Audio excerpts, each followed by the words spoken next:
Hey children, how are you. ये मेरा third lecture है अप्लाइड हिस्ट्री लेसन नंबर 3 के लिए। और 2 जो लेक्चर्स हुए हैं उसमें हमने काफ़ी सारा पढ़ लिया है, बस बहुत बाकी है। 10 स्लाइड्स है, तो उसको आज हम ख़त्म करने के लिए कोशिश करेंगे।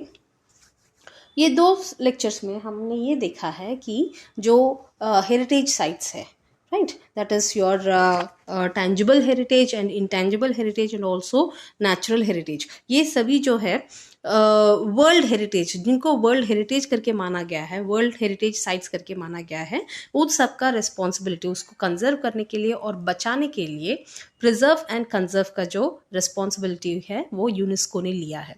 चलो, बहुत अच्छी बात है। लेकिन अब वो जो नेचुरल साइट्स हुए हैं या फिर कल्चरल साइट्स हुए हैं या फिर इंटेंजिबल कल्चरल हुआ है, वो है तो इंडिया का है, तो क्या इंडिया का कुछ जिम्मेदारी नहीं बनता है उसको बचा के रखने का? सिर्फ यूनेस्को का ही जिम्मेदारी है क्या? नहीं, अगर आप ऐसे सोचते हो तो फिर वो बहुत गलत है। एक्चुअली इंडिया के अंदर एक डिपार्टमेंट है, that is archaeological survey of India, right, archaeological survey of India. So ये जो आर्कियोलॉजिकल सर्वे ऑफ इंडिया है, इसके रिस्पॉन्सिबिलिटी है इंडिया के जो भी साइट्स है उसको बचा के रखना। ठीक है, अब इंडिया में है, इसका मतलब वो किसी न किसी स्टेट में आता है, इंडियन स्टेट में आता है। जैसे महाराज के यानी शिवाजी महाराज के जो फोर्ट्स है वो महाराष्ट्र के अंदर आता है। ठीक है, इंडियन म्यूजियम करके एक म्यूजियम है वो कोलकाता के अंदर आता है। सो बहुत सारे ऐसे मॉन्यूमेंट्स है, जैसे आपका कुतुब मीनार हो गया वो दिल्ली में आता है, हाँ? और ताजमहल हो गया वो आगरा में आता है। ओके, सो अलग अलग इंडियन स्टेट्स में वो मॉन्यूमेंट्स हुए या फिर फोर्ट्स हुए या फिर हिस्टोरिकल साइट्स हुए वो है।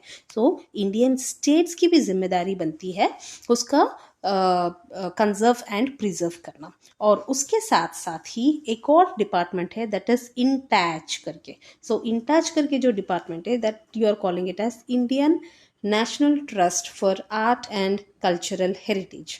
सो ये जो यहाँ पे लिखा हुआ है, Indian National Trust for Art and Cultural Heritage, INTACH. So ये जो डिपार्टमेंट है, it also actively work for the conservation and preservation of your natural sites. See here, applied history का मतलब है यूसेज ऑफ हिस्ट्री।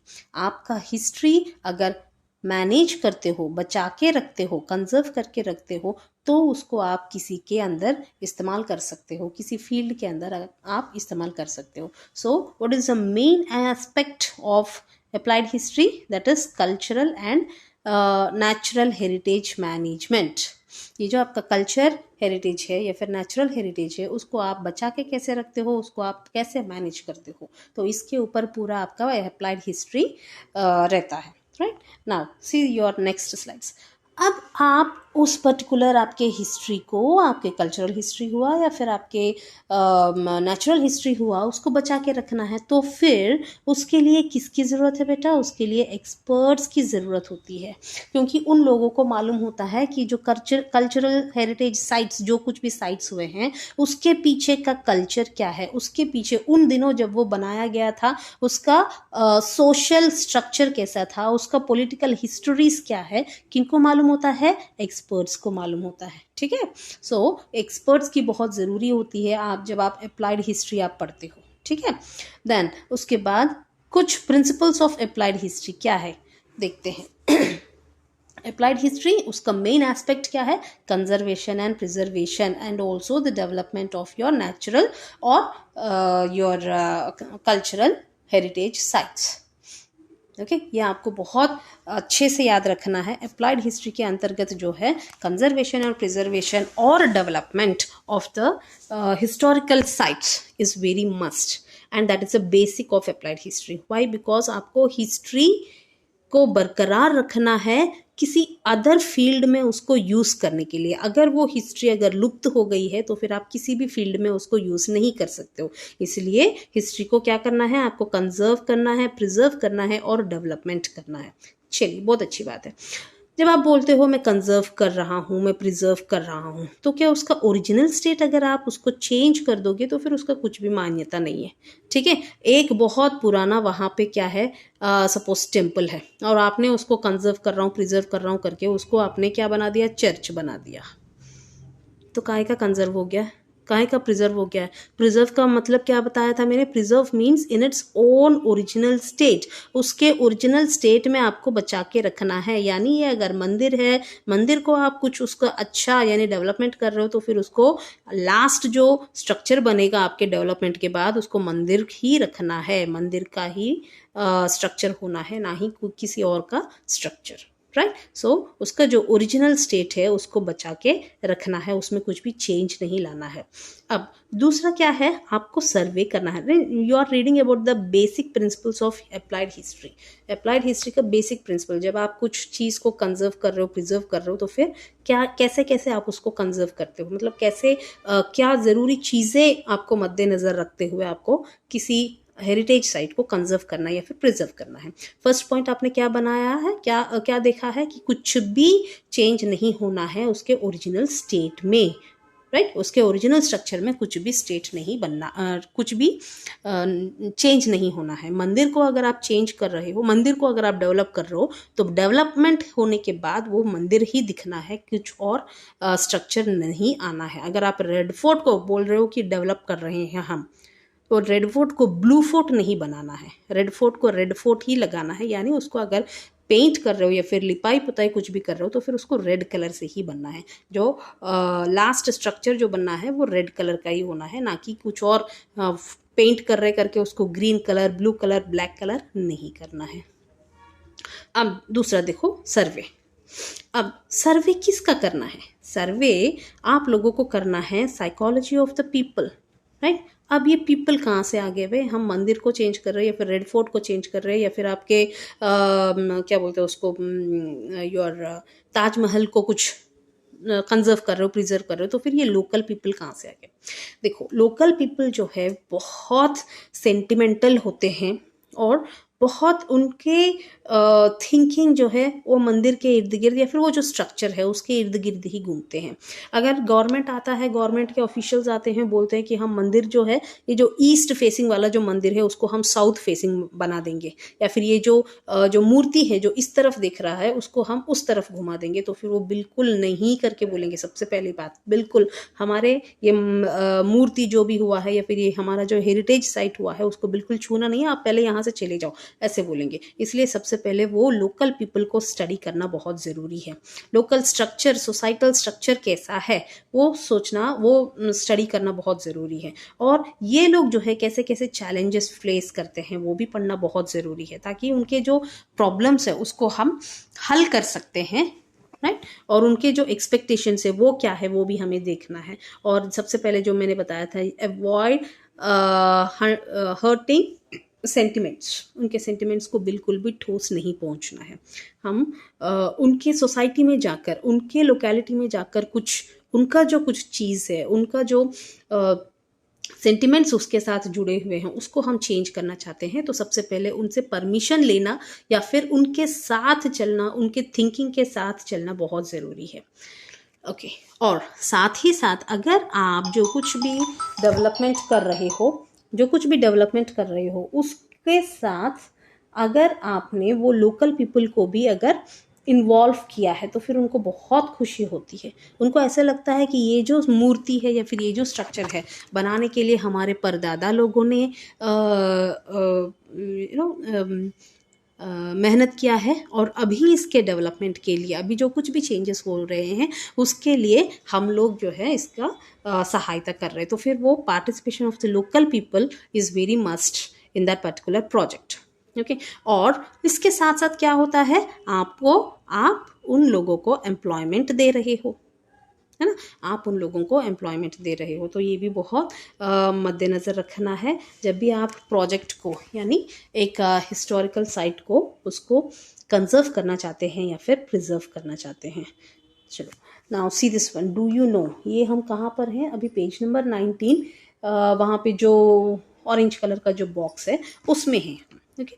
नाउ एक ऐसा city है, okay, एक ऐसा सिटी है और वो सिटी का नाम है उर, UR, और वो कहाँ पर है, वो मेसोपोटामिया में है।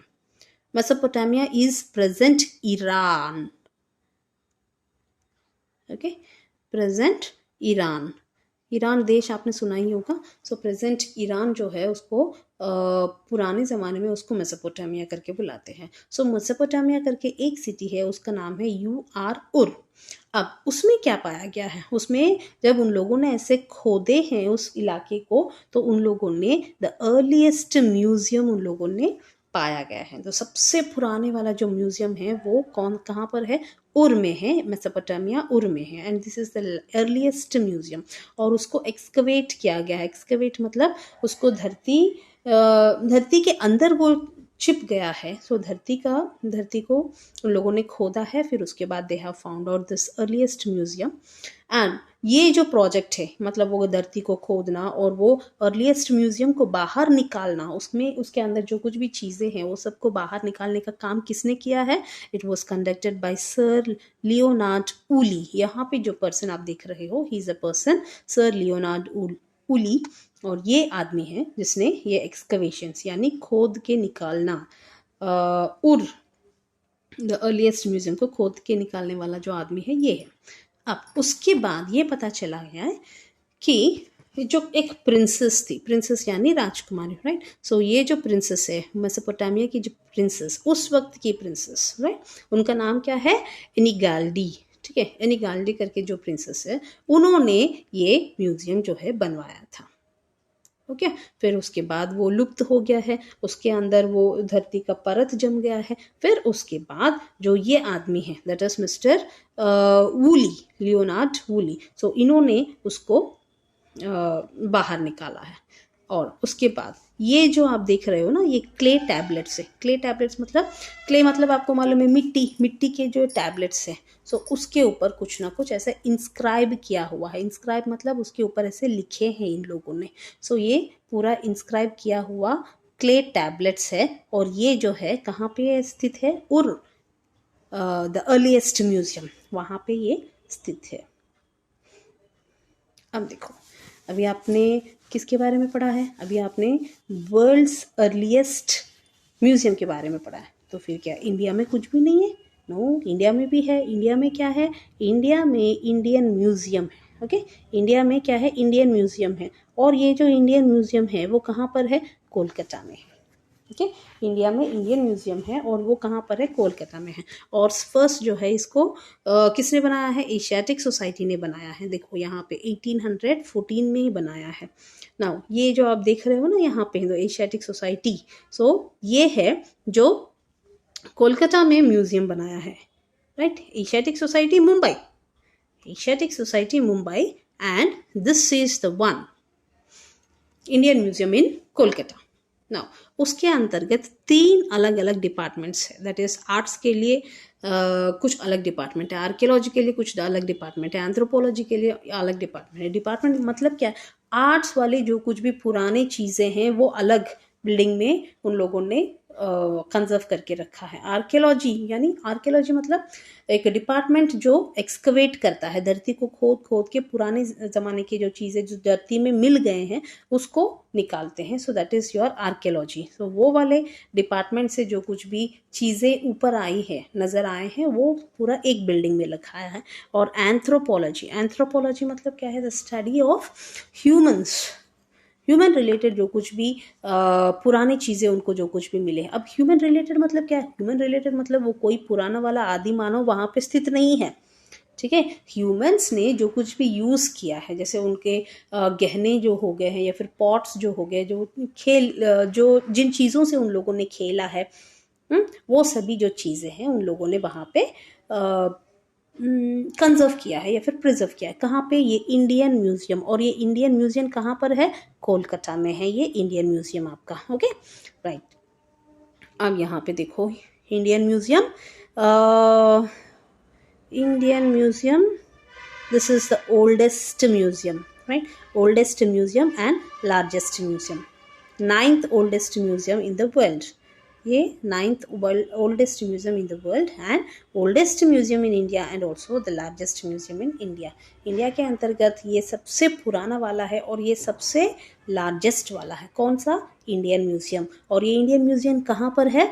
कोलकाता में है। और इसको किसने स्थापना किया है? Asiatic society. और ये जो एशियाटिक सोसाइटी है वो मुंबई में है। देखो यहाँ पे ये एशियाटिक सोसाइटी आपने देखा है, यहाँ पे लिखा है मुंबई करके, right? Asiatic society Mumbai, Asiatic society is there in Mumbai. उसने कोलकाता में बनवाया है इंडियन म्यूजियम। ओके, और यहाँ पे ये 3 अलग अलग डिपार्टमेंट्स है। और भी अदर डिपार्टमेंट्स क्या है? और क्या डिपार्टमेंट्स है? कंजर्वेशन मेकिंग, यानी जो कुछ भी चीज़ें उन लोगों ने बाहर निकाला है, आर्कियोलॉजिकल डिपार्टमेंट, उसको कंजर्व करना है, उसको प्रिजर्व करना है, उसको फोटोग्राफी निकाल के क्या करना है? उसको पब्लिश करना है कि नहीं करना है, राइट? प्रेजेंटेशन करना है, उसको एग्जिबिट करना है, दिखाना है लोगों को, पहले न्यूज़पेपर में डालना है, टीवी में दिखाना है कि भाई ऐसा ऐसा कुछ तो भी चीज़ उन लोगों ने, आर्कियोलॉजिकल डिपार्टमेंट ने कुछ तो भी निकाला है एक्सकवेट करके, आओ हमारे म्यूजियम में रखा है देखो करके, उसको एग्जिबिट करना है, प्रेजेंट करना है, ट्रेनिंग देना है, library, security, modelling, everything, all these are the affiliated, means उसके साथ साथ जुड़े हुए डिपार्टमेंट्स है, म्यूजियम के साथ साथ जुड़े हुए डिपार्टमेंट्स है। अब आप मुझे ये बताओ, ये कंजर्वेशन के लिए कैसे कंजर्व होता है, कैसे प्रिजर्व होता है, कैसे फोटोग्राफी होता है? आदमियों की जरूरत है कि नहीं है, राइट? सो ये जो अप्लाइड हिस्ट्री से आपको क्या मिलता है? अप्लाइड हिस्ट्री से आपको जॉब मिलता है, क्योंकि ये सब जो भी डिपार्टमेंट्स है उसमें काम करने वाला एक्चुअल कौन है? लाइब्रेरी मैनेजमेंट है। देखो यहाँ पे आपने कितने सारे बुक्स देखे हैं, इसको मैनेज कौन करते हैं? आदमी मैनेज करते हैं। इसका सिक्योरिटी जो भी है उसका ट्रेनिंग देते हैं, सबसे पहले लाइब्रेरी को कैसे मैनेजमेंट करना है, या फिर फोटोग्राफी के लिए ट्रेनिंग देते हैं, कैसे प्रिजर्व करना है, कैसे कंजर्व करना है, उस सब के लिए ट्रेनिंग देते हैं। That is job. Because of the applied history people get job. पहले अपन ने क्या सोचा है? हिस्ट्री क्या है, उसको पढ़ के क्या करना है करके, लेकिन देखो हिस्ट्री पढ़ने के बाद भी आपको जॉब्स वगैरह बहुत सारे मिलते हैं। अब देखो ये कुछ चीज़ें हैं जो आपके इंडियन म्यूजियम में है। Indian museum the very old sculpture, ये कुछ मूर्ति है, ऐसे वाली मूर्तियाँ बहुत पुराने वाले जिसका हिस्टोरिकल वैल्यू है, ये सभी मूर्तियाँ जो है आपके इंडियन म्यूजियम में है। देखो मम्मीज, सब mummies are preserved and this is the dinosaur. ये जो डायनासोर है उसके जो हड्डियाँ इधर उधर जो बिखेर के हैं, वो सभी हड्डियों को उन लोगों ने जुड़ाया है, फिर बाद में उन्होंने ये स्ट्रक्चर बनाया है कि डायनासोर जो है इतना लंबा हो सकता है, उसका ये गर्दन है, उसका ये स्कल है, उसका ये पूंछ है, right? So this is mammoth मतलब एलिफेंट, राइट? एलिफेंट। उसका फॉसिल्स मिले हैं, मिले हैं, ये डायनासोर के फॉसिल्स हुए या फिर एलिफेंट के फॉसिल्स मिले हैं उन लोगों को, तो वो सब लेकर आए हैं और उनको बिल्ड किया है और ऐसे स्ट्रक्चर अपने लिए खड़ा किया है कि डायनासोर ऐसा होता था करके। नहीं तो डायनासोर तो पूरे लुप्त हो गए हैं, अपने को कुछ मालूम ही नहीं है डायनासोर कैसा है, क्या है करके। सो ये चीज़ देखने के बाद अपने को समझ में आता है डायनासोर का स्ट्रक्चर क्या है। अब देखो professional fields, other affiliated professional fields, और क्या क्या जॉब अपॉर्चुनिटीज अभी मैंने बोला है कि अप्लाइड हिस्ट्री से जॉब अपॉर्चुनिटीज मिलते हैं। सो और कैसे कैसे जॉब अपॉर्चुनिटीज मिलते हैं आपको? We are in page number 19 now, right hand side there you are having some 4 points you are having, that is your museums and archives। ये जो भी आप देख रहे हो ये आपके म्यूजियम्स है और आर्काइव्स है। आर्काइव्स मीन्स देखो म्यूजियम्स में क्या है, आपके स्कल्पचर हुआ, structures, some solid structures are preserved in museums ज़्यादातर, जैसे कुछ मूर्ति हो गए या फिर उन लोगों ने जो कुछ भी चीज़ें इस्तेमाल किया है आदि मानव ने, या फिर पुराने लोगों ने जो कुछ भी चीज़ें इस्तेमाल किया है वो सभी, उनका वेशभूषा, उनका मैंने तो एक ही म्यूज़ियम विज़िट किया है, दैट इज़ हैदराबाद का म्यूज़ियम विज़िट किया है, सालारजंग म्यूज़ियम। उसमें तो वो सालारजंग का कितने सारे चीज़ें हैं, उसका हुक्का पीने वाला से लेकर उसका ड्रेस, जब वो वार पर जाता था तो फिर उस टाइम उस समय क्या पहन के जाता था वो वाला ड्रेस भी है। इवन उसका वो कैसे कैसे कैसे बर्तन में वो लोग खाना बना के खाते थे, उनका प्लेट्स कैसे होता था, सिल्वर के प्लेट्स होते थे, गोल्डन के प्लेट्स होते थे, गोल्डन के ग्लासेस, ये सब मैंने देखा था। मुझे बहुत पसंद है म्यूज़ियम को विजिट करना बोले तो। So whenever I go to Hyderabad I try to visit Salar Jung museum, but now it is missing, right. Okay, so अब आर्काइव्स क्या होती है? आर्काइव्स में क्या है, आपका हिस्टोरिकल डॉक्यूमेंट्स आप प्रिजर्व करते हो, ठीक है। म्यूजियम्स में सॉलिड चीज़ें आप प्रिजर्व कर रहे हो, लेकिन आर्काइव्स में क्या है, आप पेपर्स जो है, जो हिस्टोरिकल वैल्यू वाले पेपर्स जो होते हैं वो आप प्रिजर्व करते हो। तो अब ये सभी प्रिजर्व करने के लिए किसकी ज़रूरत है? This all are the what you call, this is the profession, ये सब प्रोफेशन होता है, and people are involve in this profession. और ये देखो दूसरा वाला है आपका टूरिज्म, हॉस्पिटैलिटी। आप इतने अच्छे हिस्टोरिकल साइट्स को प्रिजर्व कर रहे हो, कंजर्व कर रहे हो, डेवलप कर रहे हो, किसके लिए? आप नहीं चाहते हो क्या आपके देश के जो भी फोर्ट्स हुए हैं या फिर जो कुछ भी हुए हैं, हिस्टोरिकल साइट्स हुआ, मॉन्यूमेंट्स हुआ, बिल्डिंग्स हुआ, इतने सारे आपने देखा है, नेचुरल आपका हेरिटेज है, तो उस सब को देखने के लिए बाहर से भी लोग आना है, राइट। सो टूरिज्म जो है वो डेवलप होता है। आपके अप्लाइड हिस्ट्री से क्या डेवलप होता है? टूरिज्म डेवलपमेंट होता है। अब जब टूरिज्म यानी बाहर से जब लोग आते हैं तो फिर कहाँ रहते हैं? वो आपके होटल्स में रहते हैं, है ना। सो फिर आपकी ये है हॉस्पिटैलिटी। हॉस्पिटैलिटी यानी मेहमानगिरी। ये देखो, ये होटल वाले जो है या फिर ये जो कुछ भी एयरलाइंस वाले होंगे या फिर होटल वाले होंगे, ये लोग आपके स्वागत कर रहे हैं, यानी आपका होटल बिजनेस, आपका रेस्टोरेंट्स, ये सब भी इंक्रीज होता है। अब देखो, ये हो गया आपका मीडिया। मीडिया के बिना तो आजकल कुछ भी नहीं है, everything your media only sees. Media यानी आपके पास ये चीज़ है, आपके महाराष्ट्र में ऐसे ऐसे फोर्ट्स हैं, आपके जो कुछ भी स्टेट है, गुजरात में आई थिंक गुजरात का एडवर्टाइजमेंट, गुजरात का टूरिज्म एडवर्टाइजमेंट करने के लिए बिग बी आते हैं, यानी अमिताभ बच्चन आते हैं। सिक्किम का टूरिज्म डेवलपमेंट, ईस्टर्न स्टेट्स का टूरिज्म डेवलपमेंट, आप टीवी में ये सब देखते हो। सो फिर दैट इज़ योर मीडिया, कि इस राष्ट्र में ये चीज़ें हैं, उसको देखने के लिए आइए। वो वाला एडवर्टाइजमेंट्स आप देखते हो, कैसे देते हो? Through this media only, newspapers हुआ या फिर आपके टेलीविज़न हुआ है, इन सब से आप एडवर्टाइजमेंट्स देते हो। So children, so this is the end of the lesson. I hope you have understood what is this applied history. Applied history means the usage of history, and usage of, for the usage of history you need to conserve, preserve and also development. So applied history का main मकसद है you conserving and preserving your historical sites. For that preserving and conserving, you have your UNESCO at the worldwide, and in your India you have Archaeological Survey of India, and state departments also you have, and beside that you have INTAJ, that is Indian National Trust for Art and Cultural Heritage. So I hope you have understood this lesson. So thank you very much for being with me. Have a nice day.